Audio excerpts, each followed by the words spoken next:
Ouça agora na 96 FM, podcast Identidade das Ruas.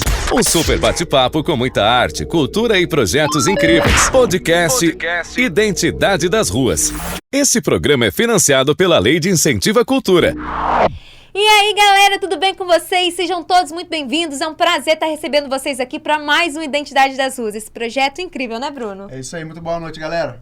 É ótimo estar recebendo vocês. Nesse programa a gente traz aqui diversas personalidades para conversar sobre arte, sobre cultura, e são sempre bate-papos muito interessantes, né, Bruno? Com certeza, e hoje mantendo o padrão, mais um convidado em altíssimo nível que vocês não perdem por esperar. Isso. Essa pessoa a gente tem um carinho muito especial. Sempre que eu encontro com ela, eu tenho o prazer de encontrar e estar com alguém perto. Eu sempre falo, gente, é uma das pessoas mais humildes que eu já conheci na minha vida, assim, de falar, você escutar, e vai ser incrível. Eu tenho certeza que vocês vão gostar muito. Então já cola com a gente aí, tá?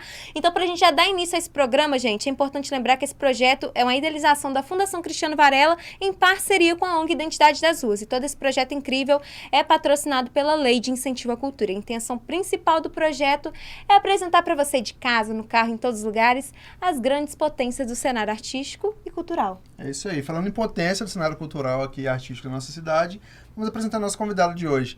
Pedro Paulo Manuel, produtor cultural, atuante em várias cenas aí, em várias frentes da cultura aqui em Muriaé. E seja muito bem-vindo ao nosso programa, Pedro. Bem-vindo. Obrigado, gente. Obrigado. É ótimo estar recebendo você aqui, Pedro. A gente recebe diversos convidados para falar de diversos assuntos. E uma das coisas que a gente fala muito aqui é a importância do resgate de movimentos culturais que a gente tem, né, na cidade, na região. Ricos, né? E a Folia de Reis foi muito citada aqui. Porque a gente fala da importância de estar sempre buscando, da gente estar conhecendo, fazendo parte para a gente não perder. E você faz parte, né, de uma folia muito bonita, Anjo Serafim. Sim. E eu queria que você contasse para a gente, então, um pouco da sua história. Né? Pode começar lá de trás, de como surgiu o seu primeiro contato. Conta pra gente. Meu nome é Pedro Paulo Manuel Felisberto de Araújo, né? E assim, o nosso contato com a Folia de Reis é por conta da nossa família. O meu tio, né, em memória, Roberto Gomes, a minha avó fez uma promessa quando ele estava doente e após ele melhorar, ele cumpriu a promessa dele saindo numa jornada de reis. Então, ele começou saindo em outras jornadas com irmãs da cidade. E quando chegou em 2005, ele decidiu fundar a sua própria jornada. Ele e a esposa dele, Simone, na época, né? E assim, cumprindo os 7 anos deles, a jornada foi passada pra gente. Só que a gente começou a nossa desde pequeno, que era Anjo Serafim Mirim. E assim, a gente saía, né, com instrumentos que emitissem som, né? Que era lata, litro, caixa de descarga, tudo aquilo que saía som. A única coisa que a gente tinha era um tarol velho, rasgado, e que dava um sonzinho ali para poder fazer um som de caixa. Vocês não tinham as condições ainda de ter os instrumentos para poder trabalhar. Aí o que acontece? Os nossos instrumentos, a gente só tinha eles no dia da entrega, porque o meu tio entregava a jornada dele, e a gente podia pegar para poder sair com a nossa jornada mirim. Então, passados 7 anos, né, a jornada ela foi passada pra gente, eu fui coroado como o mestre da folia. O meu padrinho Gilson foi quem me coroou. Tive a participação do mestre Joaquim, foi quem que cantou a passagem da folia, a passagem da coroa. Em memória, Carlos Augusto, né, que era o bandeireiro da folia na época. Também o mestre Alexandre também estava presente. E outras grandes pessoas na época que fizeram jus de forma ovacionada a passagem da bandeira. Muitas pessoas não conhecem, né, a tradição, não sabem de onde vem e por isso tem muito preconceito também. Por isso que é tão importante você estar aqui hoje. Eu queria que você contasse o que é o fundamento da Folia de Reis. Para que ela serve? Se você pudesse explicar para a gente, o pessoal de casa. Sim, para o pessoal entender. A Folia de Reis, né, ela começa desde a Anunciação. Quando o anjo Gabriel anuncia Maria, né, que ela vai receber o verbo divino, aí passa, como se diz, o começo da Folia de Reis. Na verdade, né, a folia ela começa muito antes, porque os profetas anunciavam a vinda de Jesus muitos anos atrás.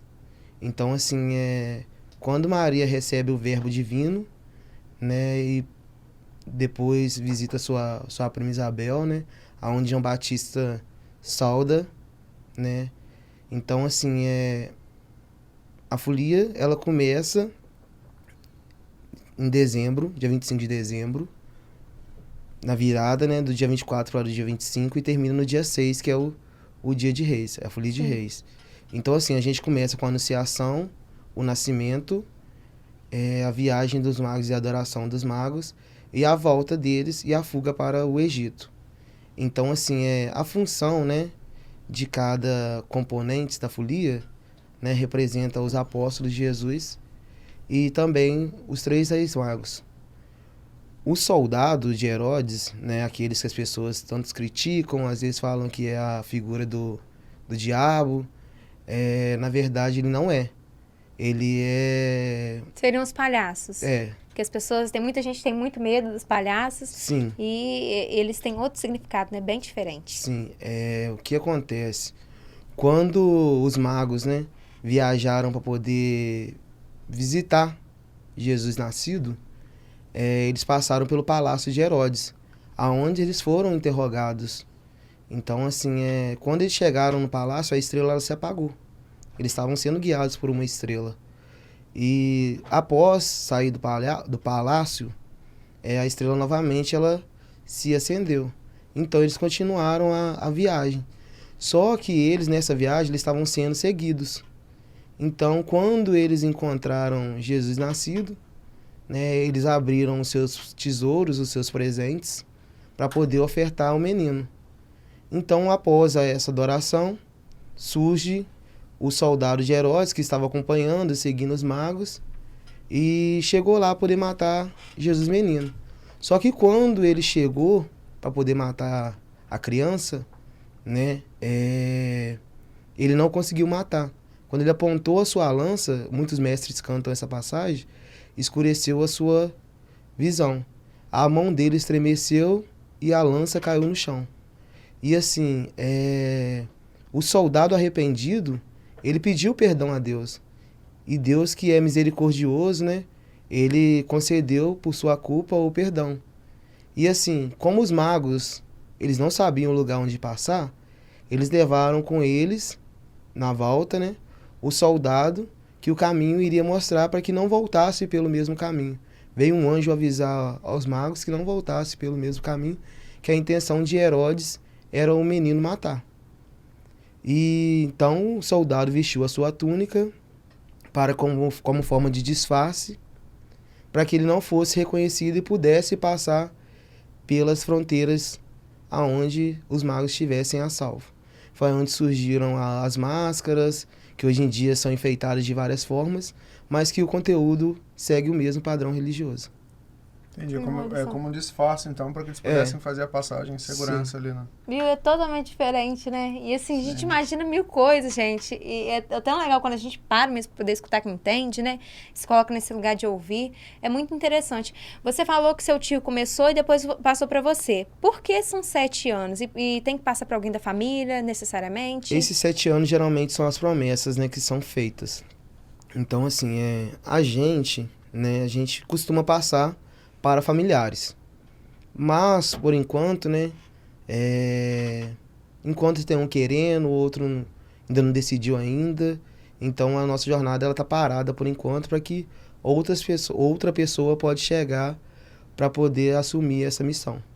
Sim. E assim, e a gente tá dando oportunidade às outras pessoas enquanto isso, né, ajudando as nossas co-irmãs da cidade, porque essa é uma cultura popular religiosa, né, que deve ser mantida essa tradição. Sim. Infelizmente, não segue o mesmo padrão antigo, como antigamente, mas a gente deve buscar resgatar para que as crianças do futuro possam conhecer o sentido religioso da parte da Folia de Reis. Sim. E aí, no caso do seu tio, foi feita uma promessa em prol da saúde dele, né? Sim. Nessa passagem, necessariamente, precisa ser feita uma outra promessa para que você fique mais 7 anos ou não? Tipo, finalizou a dele, ele passa sem fazer uma nova promessa ou precisa fazer? Quando você assume o compromisso, né, da jornada, você está assumindo um compromisso já de 7 anos. De você saiu os 7 anos. E essa promessa, ela é feita onde? Tipo assim, num centro religioso, onde é feita essa promessa, para quem? Como é esse início assim dessa jornada? O que acontece? A Folia de Reis, ela é católica. Ela é da religião católica. Ela foi trazida pelos portugueses para o Brasil. Uhum. E assim, essa passagem, geralmente, né, da bandeira, ela é feita no local de sede, aonde vai ser passado. Só que é tudo arrumado. Tem os 3 reis, tudo ajeitado direitinho. Tem Jesus, ou então tem as 3 coroas, para que possa simbolizar aquela passagem ali, onde os mestres cantam as profecias, né? E dentro das profecias faz a passagem. Assim como a bandeira, né, da escola de samba, a bandeira da Folia de Reis, ela tem um significado também muito importante. Eu já vi várias pessoas fazendo essas passeatas, né, e as pessoas beijando a bandeira. Qual que é o significado? O que representa a bandeira? Sim, a bandeira dos 3 reis, né, além de carregar Jesus ali nela, ela significa como a nossa guia fiel. Ela pode ser considerada uma estrela, entendeu? Porque eles foram guiados por uma estrela. Então, assim, muitas pessoas têm fé na bandeira e fazem os seus pedidos naquela bandeira ali para os 3 reis do Oriente. Então, assim, aonde as pessoas chegam, fazem os pedidos e conseguem, né, atender às graças, certamente muitas pessoas também fazem uma promessa de dar um almoço ou de dar uma janta, um café para a folia nos próximos anos. Sim. Aí, criança, assim, né, eu lembro que eu acompanhava alguns, assim, no meu bairro, sei lá, do Santa Terezinha, e eu acompanhava que tinha realmente um movimento bem forte, assim, acredito que ainda tenha, da Folia de Reis, e tinha vai passar a bandeira na casa de fulano ou de ciclano. Então, tipo assim, essa passagem da bandeira pela casa da pessoa, a pessoa também faz uma promessa de receber por esses 7 anos a folia? Nem todos os devotos, né, fica registrado como promessas. Mas, quando você passa a bandeira na sua casa, é como se fosse uma romaria ou se fosse uma... Como é que eu posso explicar? Uma novena. É igual você recebe o santo na sua casa, só que o santo ele fica dias na sua casa. A bandeira não, a bandeira é uma visita. É uma passagem rápida ali, né? Então, assim, é como se fosse você recebendo, né, o Jesus... Uma bênção ali. Recebendo uma bênção na sua casa, no seu lar. Sim. Eu já assisti por diversas vezes também. Tinha uma senhora no meu bairro, sou do bairro São Joaquim, lá tinha uma senhora que por muitos anos passava na casa dela. E sempre que passava a gente ia para poder assistir. E é muito bonito, as pessoas ficam muito emocionadas, Sim. inclusive com a música. O que a música traz? Qual que é o papel da música? As toadas cantadas pelos mestres, ela nada mais, nada menos, né, são as profecias bíblicas.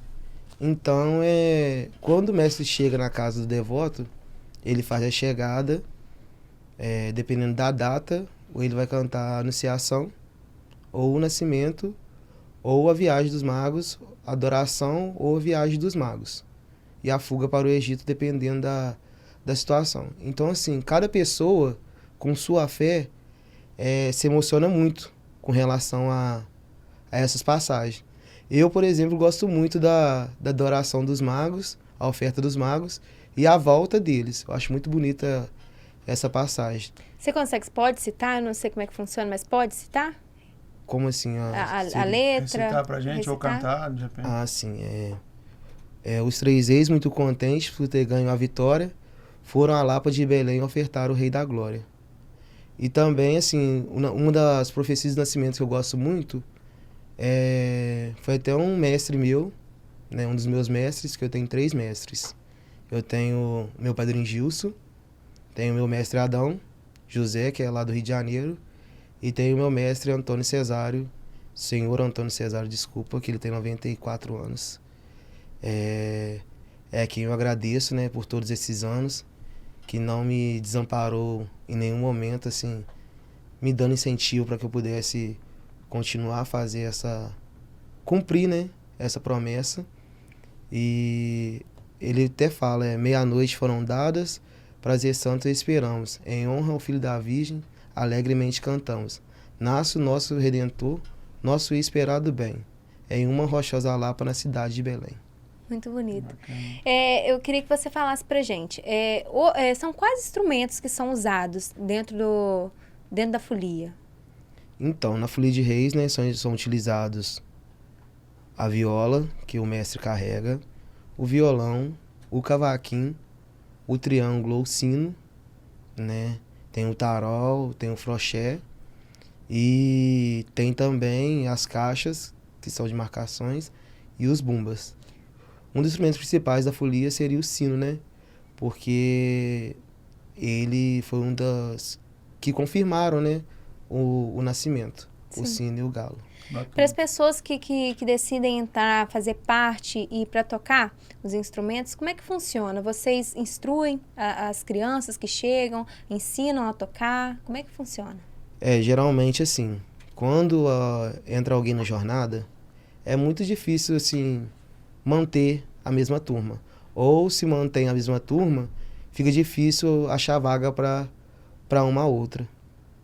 Graças a Deus a nossa jornada não teve tanto problema, porque através do Fundo de Cultura, né, a gente conseguiu adquirir novos instrumentos.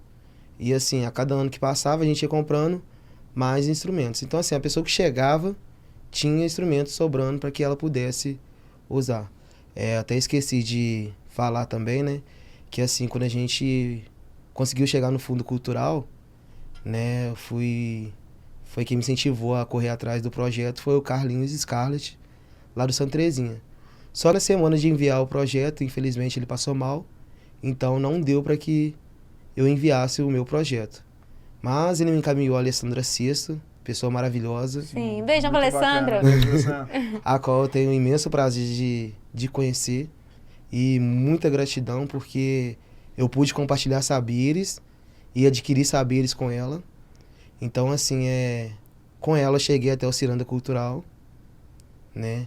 E através do Ciranda foi abrindo novas portas para que a gente pudesse ampliar a nossa jornada.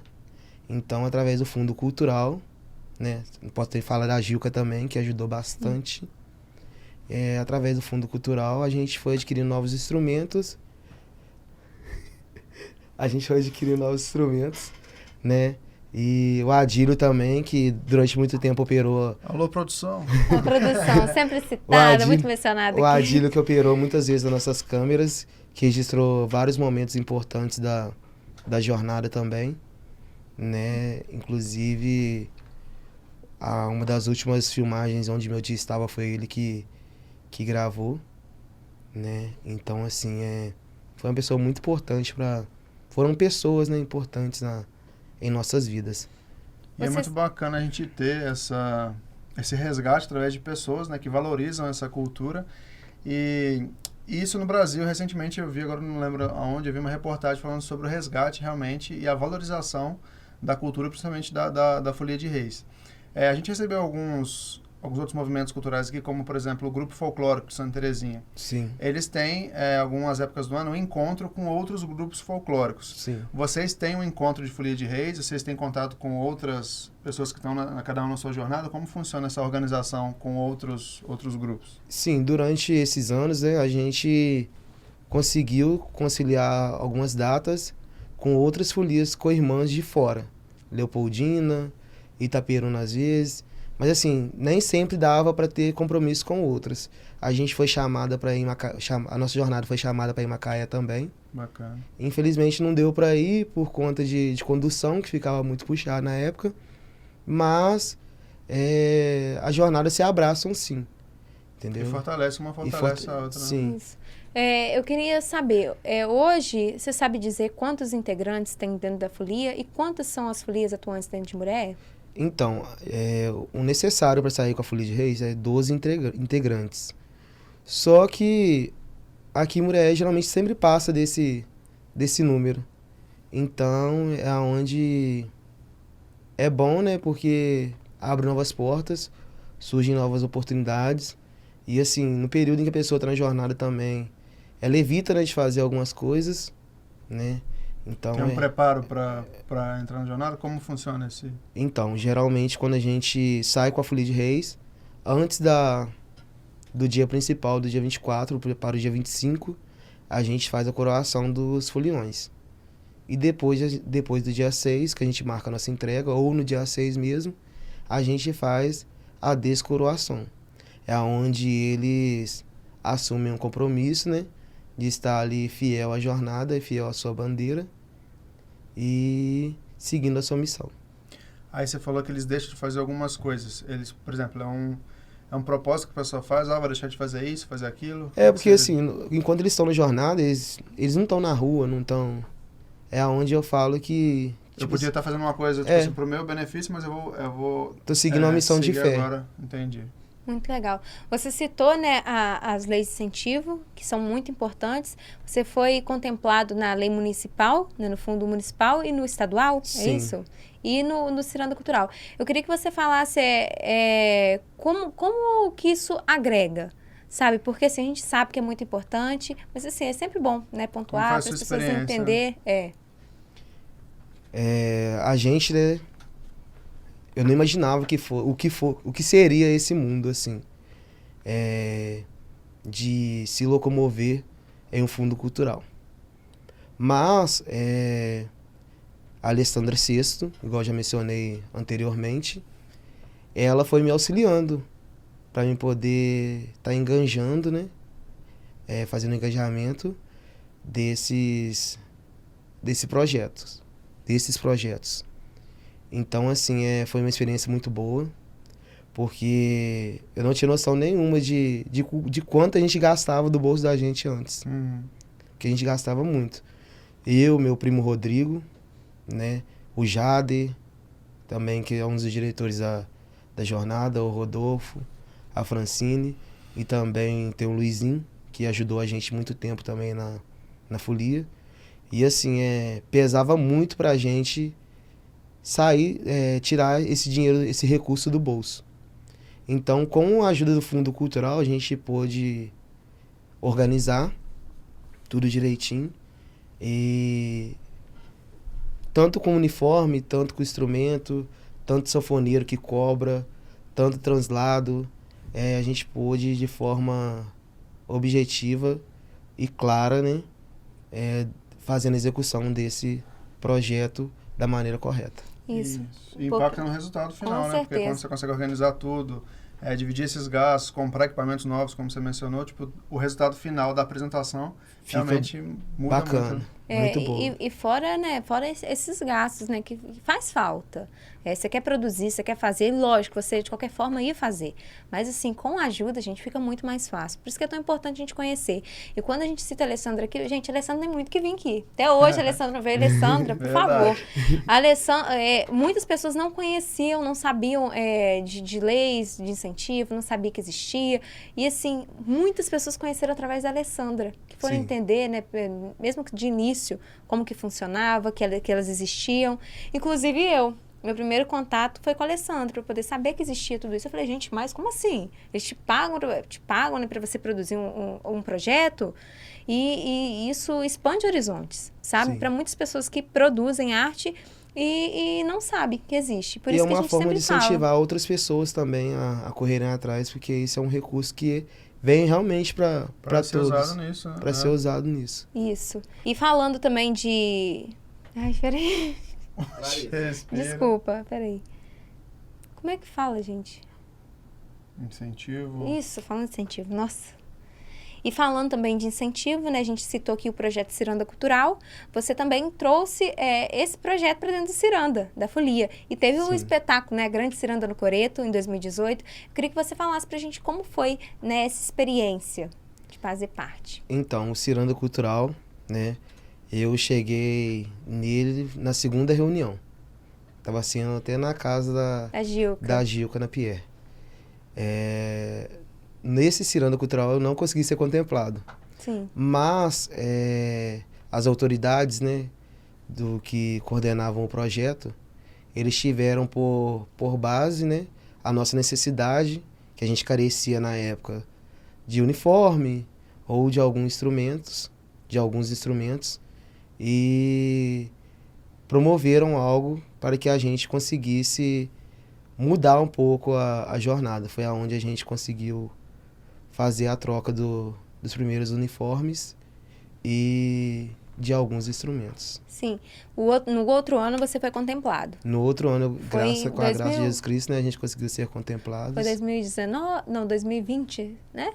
Foi 2020, é o 2020. último ciranda. Isso. A graça a gente conseguiu ser contemplado e é igual eu falei, né, mencionei atrás. Através de ciranda a gente foi desencadeando, né, outras portas e surgindo outras oportunidades no meio cultural. Bacana. Muito bom. E até puxando esse gancho em outras frentes dentro da cultura, outra frente que é muito forte para você é o carnaval, né? Você já é atuante aí há alguns anos em algumas escolas de samba, inclusive na Beija-Flor, passou um tempo. Conta pra gente como começou a sua jornada com o carnaval e como os lugares que você atuou dentro dessa frente. A minha família, ela é muito aberta à cultura. O carnaval, lá na minha família, a maioria do pessoal, tudo saiu no carnaval antigo de Muriaé, que era o carnaval da Santa Rita ali na época. E depois, surgindo o carnaval do Planalto, eles passaram para o carnaval do Planalto. A minha mãe é beija-flor doente. Então, eu passei a seguir essa escola, né, também, que é a minha escola do coração, não vou mentir para vocês. Entendeu? E assim, mas eu comecei aqui em Muriaé mesmo, nas escolas aqui de Muriaé. E eu sempre fui embora muito presente na área cultural, eu era muito tímido para poder apresentar algo. Então, quando meus primos, né, eu ficava no Procriança, que era o Semana Delfim, aí teve uma apresentação de carnaval. E eu e meus primos, a gente samba, a gente faz um monte de coisa. Meu tio, né, que faleceu, o Beto, ele era mestre-sala. E assim, meus primos falaram assim, não, Pedro Paulo, quem vai ter que atuar como mestre-sala nesse teatro aqui vai ter que ser você. Então foi aonde eu tive a abertura para poder prosseguir no carnaval.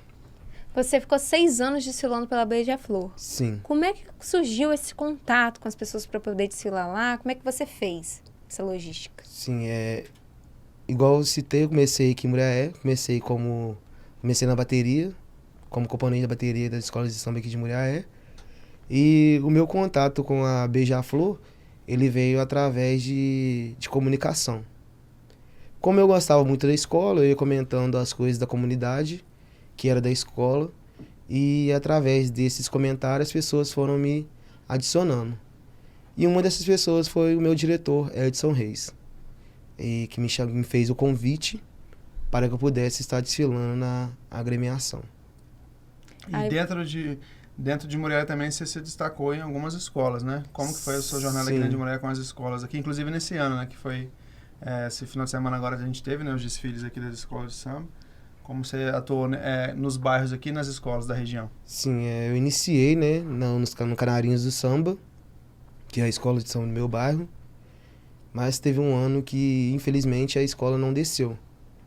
Aí foi aonde eu ingressei no Unidos de Santa Terezinha, que hoje eu acho que é Grese Escola Santa Terezinha. Isso. Aí, depois disso, eu passei a desfilar em outras escolas. Igual, como desfilei em São Joaquim, Unidos de São Joaquim. O ano passado eu tive a oportunidade de desfilar no Canarinhos do Samba, Unidos de São Joaquim e no Marão Bloco. E esse ano, né, com muita satisfação, eu tive o prazer, né, de sair novamente como mestre-sala e no Canarinhos do Samba, e aonde eu me emocionei bastante, porque é a primeira vez que eu tô saindo sem o meu tio. E aquele lugar ali era o lugar dele. Então, assim, naquele desfile, eu me dediquei àquele desfile a ele. E acredito que ele também estava presente junto comigo. Seu tio era mestre-sala, então, da Canarinhos? Ele era mestre-sala do Santa Rita. E também do Carnaval do Planalto, na época. Sim. O Canarinho ele surgiu depois, ele foi mestre-sala também no Canarinho. Isso. Nas outras escolas, quais são as funções que você exerce? Então, no São Joaquim, eu saí como destaque, né? Os anos que a mim foi permitido. E no Marão Bloco eu tive a oportunidade de ser componente de ala. Sim. E é muito bom quando você é acolhido em uma escola de samba, onde as pessoas ficam felizes com a sua presença e agradecem por você estar ali. E convenhamos que é muito gostoso também, né, Pedro? Quem já desfilou assim sabe o quanto é bom. Eu já peguei, vestia uma roupa, acabava o desfile, corria, vestia outra, e desfilava de novo, e vestia outra roupa e desfilava. É muito gostoso. Com certeza a emoção é muito grande de estar ali naquele berço, né, que é o samba, de estar ali naquela avenida onde o artista é você, né? Sim. Bacana demais. E isso é bem visível no brilho do seu olho, assim. E é bacana também até a emoção que você fala do seu tio, de receber esse legado, tanto aí da Folia de Reis, quanto do Carnaval, né? E ver isso passando de geração em geração e quanto a paixão, ela sustenta, né, toda essa base cultural. Você vê já na sua família ou no seu rol, assim, de convívio, alguém que você pensa em já treinar? Não sei se teve isso do seu tio meio que te preparar para isso. Você já tem preparado alguém, tipo assim, alguma criança da sua família com essa mesma paixão, assim, para que siga esse legado da sua geração? Então, como é uma tradição da minha família, todas essas, como é que fala, essas buscas, né? Buscas para a cultura popular. As crianças de hoje em dia da minha família, tudo seguem também a mesma tradição. A Folia de Reis não tem como, porque os meninos que vieram agora da geração são mais novos, mas que gostam também de Folia de Reis. E os que estão acompanhando o carnaval, se você chegar lá agora, tá tudo sambando, tá tudo sacudindo, ligou um samba e tá indo. Nome aplicado já na linha da família aí, né? Você falou que a sua mãe é torcedora fiel ali da Beija-Flor. Como é que foi pra ela ver você desfilando na Escola do Coração? Quando eu cheguei a comentar, né, com algumas pessoas que eu iria pra agremiação, muitas pessoas não acreditaram, né? A minha mãe, então, ela ficou muito emocionada, porque todo sonho que eu realizo, a minha mãe sempre está comigo. Meu pai também. Foi até meu pai que me levou em Nilópolis, porque eu não sabia o caminho. Era a primeira vez que estava indo para o Rio de Janeiro também. E assim... Um grande estilo. Isso, já começou muito bem, pé direito. Aí minha mãe ficou muito emocionada e quando me viu na televisão também, ela ficou mais doida ainda. Ai, gente, coisa boa, hein? E eu achei interessante que assim, eu pude ver que muita gente torce pela gente. Porque eram tantas mensagens que enviam me parabenizando, né, por eu estar desfilando, que não cabia na memória do telefone. E o mais bacana, com toda a jornada que a gente tem aqui no programa nesse ano, a gente recebeu pessoas que fazem parte de vários cenários dentro do carnaval, e o quanto, além de toda essa paixão de ver realmente a beleza que é o desfile, a beleza que é a história ali do enredo que é montado para o desfile, o quanto o carnaval sustenta uma série de esferas dentro da comunidade, através das fantasias, o giro econômico, né, realmente sustentando Sim. várias famílias, e o impacto que teve quando a pandemia veio e não teve o carnaval, como que isso doeu tanto pela paixão de não ver o desfile, quanto também nessa parte econômica, né, do país. E sem contar também que o carnaval não é só aquela exibição audiovisual. Durante o ano, né, todo, tem os projetos, né, que fazem com que crianças, né, permaneçam em busca dessa outra cultura popular, né, audiovisual. E também tem as entidades sociais, onde distribuem cestas básicas, ensinam oficinas, né, Sim. que ensinam costuras e outros tipos de artesanais. E é até uma forma que a gente traz isso sempre à tona, porque as pessoas precisam conhecer a fundo os projetos, os movimentos culturais e parar de falar só na superfície. As pessoas falam, é só bagunça, é isso, é aquilo. Não tem noção da dimensão que é e de quantas pessoas são beneficiadas com a cultura no nosso país. Quem tá dentro, quem busca realmente conhecer, se surpreende. né? Porque é algo muito forte, é algo que toca. Se a gente fala com tanta emoção, porque a gente tem alguma coisa, né? E o Tem um movimento é de sentimento. bilhões, né? É Isso. incalculável. Sim. Aqui, lógico, que é numa proporção um pouco menor, mas assim, não deixa de impactar positivamente, né? Para as pessoas, para ambulantes que vendem água, que vende, sei lá, um suco, qualquer coisa, né? Para as lojas, comércios, né? Enfim, a gente tem que abraçar o que é nosso, né? E se é tão valorizado por pessoas de fora, quer dizer que tem algum sentido. Aqui hoje é um resgate, né? Embora já tenha muitos anos que esteja ocorrendo o carnaval daqui de Muriaé, a gente está resgatando essa cultura novamente para a nossa região. E esse ano a gente pôde ver, né, o empenho de cada escola, cada agremiação, em querer desempenhar um desfile épico, um desfile memorável, um desfile onde todos pudessem ver que as pessoas colocaram amor naquela avenida ali. E foi lindo, tá? Eu não consegui estar presente por causa do neném. Um beijão pro Antônio. Algum dia ele vai ver isso. Mas assim, eu estive acompanhando tudo. Eu não estava lá, mas eu estava assistindo tudo. E lógico, aplaudindo de pé, valorizando muito o que a gente sempre faz. A gente tem que fazer, né?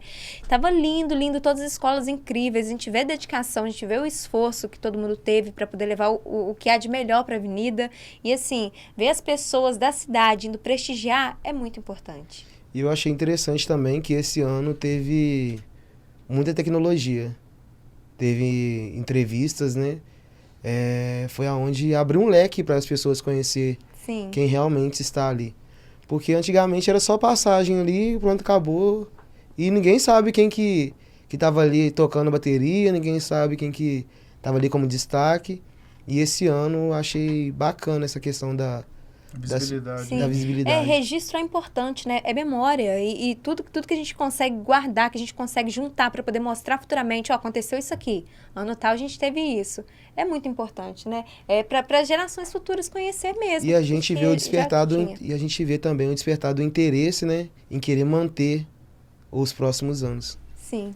E falando em próximos anos, quais são os seus planos aí para os próximos anos com relação à Folia de Reis, como já está o preparo, o Carnaval também, porque a gente sabe que é o preparo de praticamente um ano, essas frentes, assim, como que está aí para os próximos anos? Então, a Folia de Reis, né, após os nossos 7 anos, eu decidi que eu vou ajudar minhas co-irmãs, mas infelizmente não tem como, por motivos particulares, né, não Ficar tem à como eu frente, ter o compromisso de estar à frente de uma jornada hoje. Sim.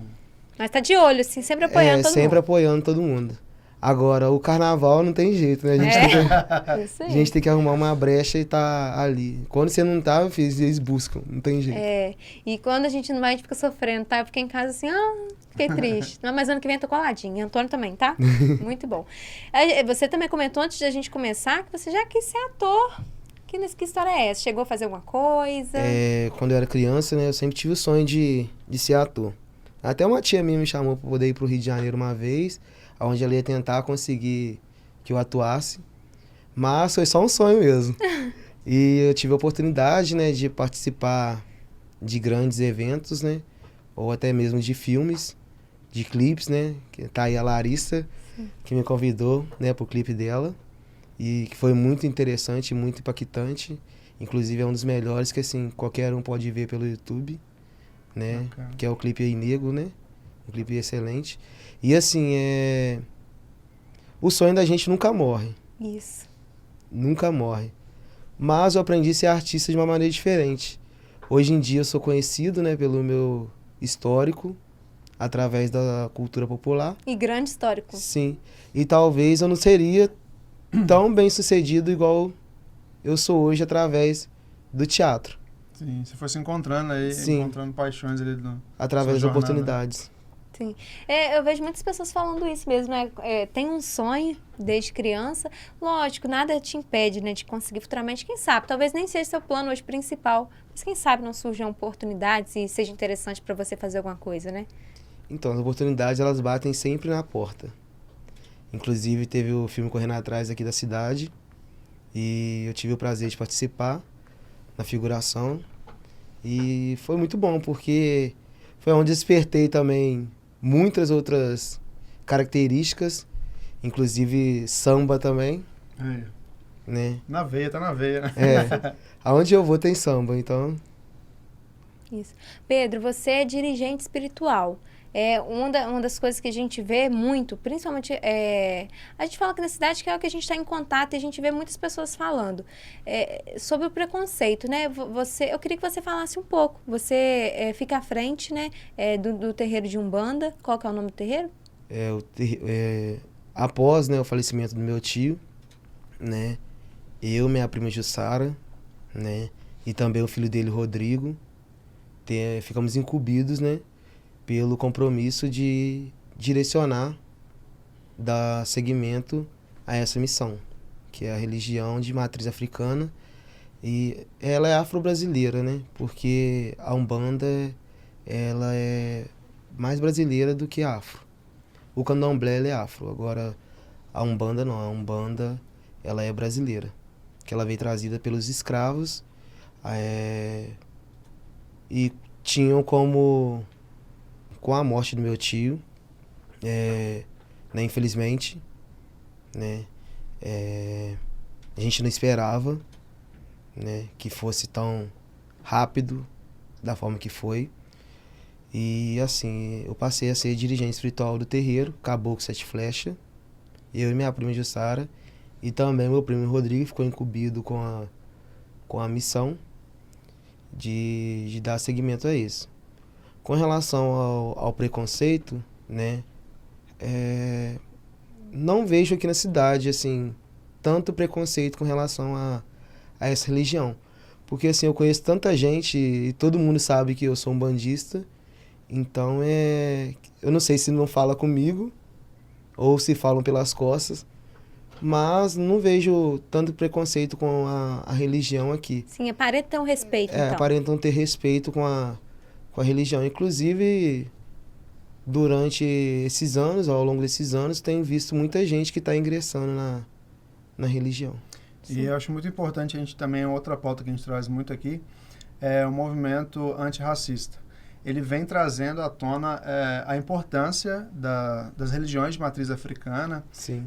E mostrando o quanto nós não temos separação. Tudo que a gente faz hoje está ligado às nossas raízes e tal. Então, quando a gente vê algum comentário que é preconceituoso, ele está baseado totalmente na falta de informação. E a pessoa não busca a história, não busca a história da religião, fica num terreno muito superficial que a pessoa tipo, só reproduz comentários vazios de outras pessoas. E quando você para conhecer e ver o quanto a história está toda emaranhada ali, tipo, enquanto a nossa história está junta, né, com tudo isso, a gente entende e passa a respeitar realmente cada religião. Porque a Umbanda, na verdade, né, ela é voltada toda para a caridade. A gente acredita que raízes curam, que ervas curam, entendeu? Então, assim, não tem nada daquilo que as pessoas agridem, né? Ou falam. Muitos pastores falam as coisas e eu acredito que às vezes nem procuraram saber como funciona realmente a religião.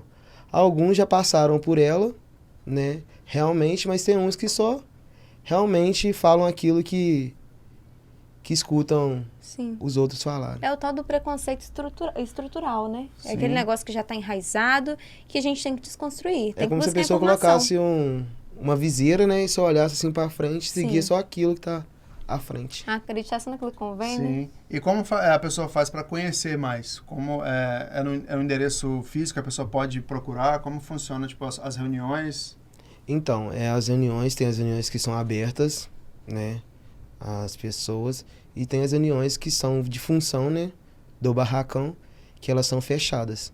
As sessões abertas, as pessoas, né, podem estar indo e conhecendo melhor também a religião, e caso tenha dúvidas sobre algo, né, a gente está disposto, né, a gente está disposto a informar, né, como funciona a religião, como a gente segue, né, o lado da espiritualidade. Inclusive, esse ano, né, sendo dirigente, a gente tem feito mudanças, né, no nosso barracão, e uma coisa que eu achei interessante, assim, em colocar, né, agregar na nossa missão, é a questão da campanha do quilo, que a Igreja Católica faz. Bacana. Porque com isso as pessoas passam a entender o verdadeiro sentido da religião. Porque a gente só busca ajudar o próximo. Entendeu? E quais os dias das reuniões e o endereço que a pessoa pode procurar? Geralmente a sessão, né, espiritual, ela é na quarta-feira ou sábado de 15 dias. Ela começa às 7 horas, 7h30, entendeu? Geralmente dia de semana começa mais cedo, porque no outro dia todo mundo trabalha, né? E no sábado, geralmente 7h30 da noite, para que a gente possa estender mais um pouco. Sim. E a Folia de Reis tem um Instagram onde as pessoas possam buscar conhecer? E ressalta pra gente, né? As pessoas sabem que é no final do ano que começam as apresentações. Mas explica pra gente onde é que a gente pode encontrar vocês, por onde vocês vão passar. Então, a Folia de Reis, ela, igual eu recitei, ela começa no dia 24 para o dia 25. Ela roda praticamente quase todos os bairros da cidade. Tem horário? Onde tem devotos. O horário é a nossa jornada geralmente que faz. Porque a gente combina almoço, janta, café da manhã ou café da tarde. Então, assim, depende muito de como a gente vai dar seguimento do dia. A gente janta na noite do Natal, imagina que vai chegar em um bairro de manhã cedo. Só que às vezes acontece um imprevisto, ou de chuva, ou de alguma coisa, ou de condução, que acaba não dando pra chegar no horário. Ou então de muitas casas, ou de casas que a gente não marcou, que aparece mais algum devoto que quer receber a bandeira. Então o horário acaba sendo muito difícil calcular o horário. A gente só define mesmo o horário de sair. Entendi. Agora o horário de voltar ou de terminar não tem como falar. E durante o ano, nesse preparo, tem os ensaios, né? Quando acontecem os ensaios, eles são abertos ao público? Se eu quiser, tipo assim, ir assistir o ensaio de vocês, como funciona? Os ensaios geralmente começam em outubro, algumas jornadas começam em outubro e vai até 13 de dezembro, que é o dia de Santa Luzia. Ou fazem a coroação no dia 13 ou faz o terço no dia 13. Sim. O ensaio ele é aberto aos devotos. Quem quiser ver, conhecer.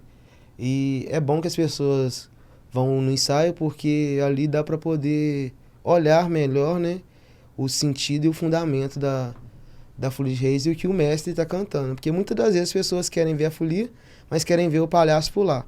Uhum. Porque quando o mestre está dentro da casa, não consegue escutar o mestre cantar ou às vezes não entende o que ele está cantando lá dentro. Se você brinca, só escuta o ai ai, né, que o mestre canta. Mas na verdade são as passagens bíblicas que falam sobre a anunciação, nascimento, adoração e a volta dos magos. Muito bom, né, Bruno? Foi muito importante receber aqui hoje, Pedro, poder conhecer um pouquinho mais sobre essa cultura tão importante que a gente não pode perder de maneira alguma. Falar sobre o carnaval também, que é muito interessante, inclusive, ano que vem, coladíssimos. E eu queria que, para finalizar, você deixasse pra gente uma pequena mensagem, né, falando da importância da gente valorizar o que a gente tem, né, tanto na cidade quanto no país. Então, é muito importante a gente valorizar a nossa cultura popular, né? Não só a cultura popular, mas valorizar os valores, né, que os nossos ancestrais e os nossos antigos deixaram para a gente poder dar seguimento. Então, procurar fazer isso de forma clara e objetiva, porque nós todos, né, servimos de incentivo para que outras pessoas possam buscar esse meio cultural. Perfeito, Pedro. Quero muito te agradecer. Muito obrigada, Bruno, por mais um dia, né, aqui juntos. Obrigada à produção e obrigada a você que está sempre aí nos acompanhando, acreditando naquilo que a gente faz aqui no Nossa Identidade. Nosso objetivo mesmo é apresentar para vocês essas maravilhas quando a gente fala de cultura, né? Essa coisa que é tão importante, que resgata vidas. E é isso. Vai continuando acompanhando a gente lá no Instagram e no @Identidade das Ruas e lá no YouTube também, onde ficam salvas todas as entrevistas, tá bom? Um beijão e até os próximos programas. Um abraço. Tchau, tchau. Você ouviu Podcast Identidade das Ruas. Arte, cultura e comunidade. Esse programa é financiado pela Lei de Incentivo à Cultura.